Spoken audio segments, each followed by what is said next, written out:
Je suis Carl Charité et la présentation que j'ai faite aujourd'hui a abordé un certain nombre d'idées que j'ai souhaité partager avec les personnes qui étaient présentes. Une de ces idées, c'est le fait qu'un bébé, ça n'existe pas. Un bébé, ça n'existe pas tout seul, ça existe évidemment dans les bras de quelqu'un. Et ce quelqu'un-là, en général, c'est sa mère, son père, ça peut être aussi ses grands-parents, évidemment.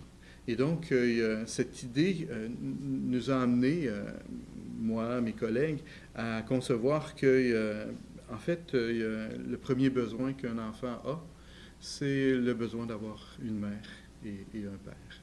Et tous les autres besoins doivent être reliés à celui-ci.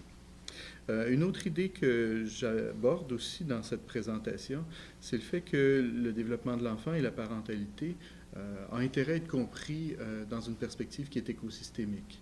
Donc, à prendre en compte le fait qu'un enfant et un parent, il est influencé autant par ce qui vient d'en bas, sa biologie, ce qui se passe sur le plan personnel, son histoire personnelle, que ce qui vient par-dessus lui.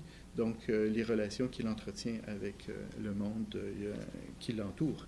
Et que de ce côté, en fait, un enfant, ben, c'est la somme des relations qu'il a dans sa vie. Et que ce type de compréhension de l'expérience humaine nous amène aussi à définir la vulnérabilité, parce que c'est une autre idée que j'ai abordée dans ma présentation. L'idée que la vulnérabilité, en fait, c'est un concept, c'est un phénomène qui est relationnel plutôt qu'un phénomène qui est personnel. Donc, les personnes ne sont pas vulnérables personnellement. Ce qui se passe, c'est que les personnes se retrouvent dans des conditions de vulnérabilité à l'intérieur desquelles ils essaient de prendre les décisions les meilleures pour leur vie. Ils font des apprentissages, ils développent des savoirs et puis essaient de se préserver personnellement à l'intérieur de ces conditions qui peuvent être très difficiles. Donc, j'ai abordé aussi quelques éléments qui nous permettent de prendre en compte de telles idées lorsqu'on agit avec des parents.